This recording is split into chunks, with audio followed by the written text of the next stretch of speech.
Y'all, your girl is officially consumer debt free for 2020. I met my goal early. It was supposed to be at the end of this month, but I had a whole week left. I'm ready for next month's goal because I'm paying off another debt by the end of next month. So let's get it.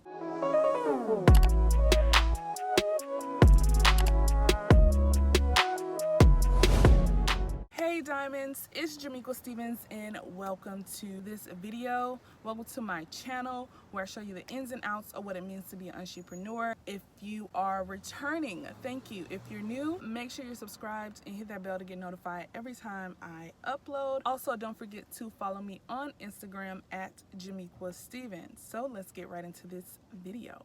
And in today's video, I'm going to be sharing with you my results, my consumer debt free journey. This video is proof that I am consumer debt free. So before I get into this video, I want to show you too how you can become consumer debt free and eliminate your debt fast. You already know I have my notes right here in front of me, so if you see me looking down, I'm referencing my notes. So first and foremost, when you're on your debt-free journey, your consumer debt-free journey, there are two things that you need to know. You need to know your closing date and you need to know your due date for your credit cards. So the due date is the date in which you need to pay your credit card's outstanding balance each month. Now, if you can't pay your credit card off at the end of the month, you need to know your closing date. So the closing date for your credit card is the last day in your billing cycle. So on your closing date, your minimum payment and interest is calculated for next month based on the balance left over on your card. This is great news for you because when you make your minimum payment on the due date,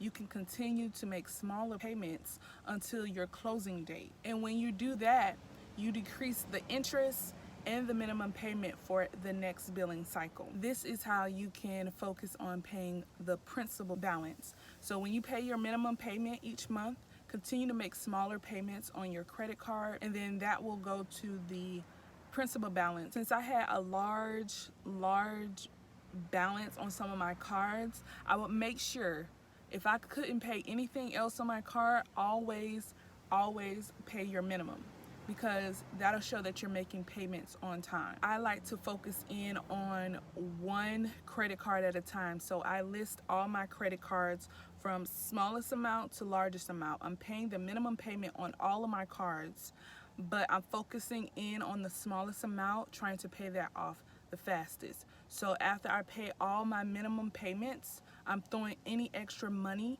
at that smallest balance. And another thing that you need to know, your closing date always comes after your due date, probably like a couple days. I think on one of my cards, my due date was the 27th of each month, and I think my closing date was either the 2nd or the 3rd. And that's basically how I beat the system, because my PayPal credit line had like an interest of 20% or more. It was ridiculous. Okay, so once you do these steps and you pay off the smallest card, you can go to the next one.